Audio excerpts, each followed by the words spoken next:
মহামান্য বাবা, নতুন করে আর আপনাকে বলার কিছু নেই। অসংখ্য অভিযোগ আছে আপনার উপরে, সব অভিযোগ করতে চাচ্ছি না, তবে যে অভিযোগগুলো না করলেই না সেগুলো করতেই হবে, তাই আপনার কাছে অনুমতি চাচ্ছি। অনুমতি দেওয়া হলো। Thank you my dad. অভিযোগ নাম্বার 1, পকেট মানি বাড়ানো।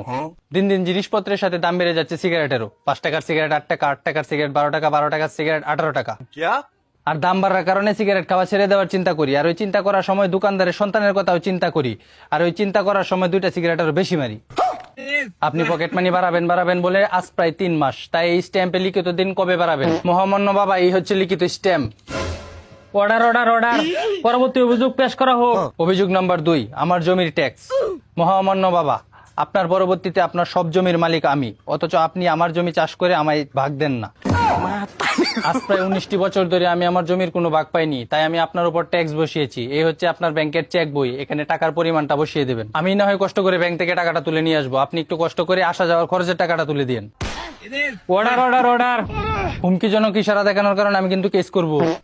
3 নম্বর অভিযোগ পেশ করা হোক।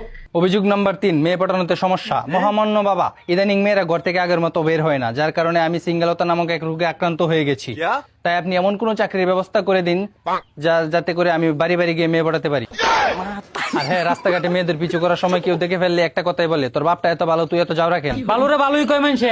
ভালো থাকলে হবে না, খারাপ হতে হবে। আপনার সমবয়সী কোনো বাবুর পেছনে লেগে যান আর আমাকে প্রশ্নের সম্মুখীন হওয়া থেকে বাঁচান।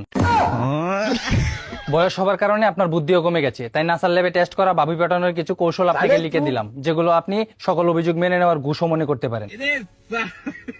অভিযোগ নাম্বার 4 এ যাওয়ার আগে একটা কথা বলে রাখি, যেহেতু রাত হয়ে গেছে, তাই যদি নাস্তা পানি করতে চান করে আসতে পারেন।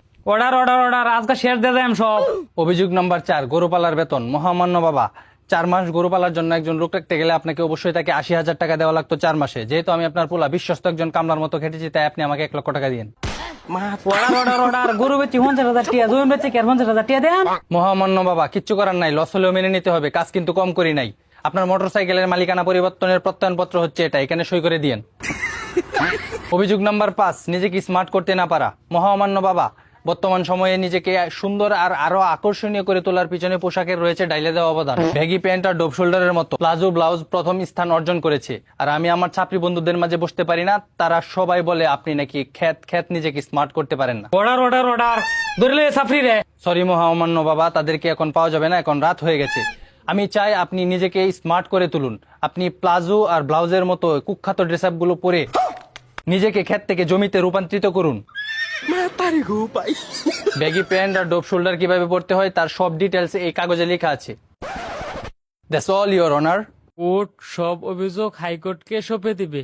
আমি জজ হেক্কিয়া, তোর অভিযোগ দেখিয়া আজকে থেকে রিজেন দিলাম। দেখো আব্বা, কাহিনী করো না। হাইকোর্ট আবার কি? হাইকোর্ট হচ্ছে তোর মা। আমি তো জুতু নামায় সই করে দিছি।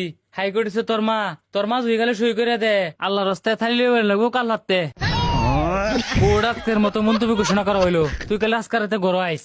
আব্বা, ও আব্বা, বুঝতে পারি নাই, এই বাইরে অনেক মশা কামড়াইতেছে। আব্বা, বাবা দরজাটা খুলো।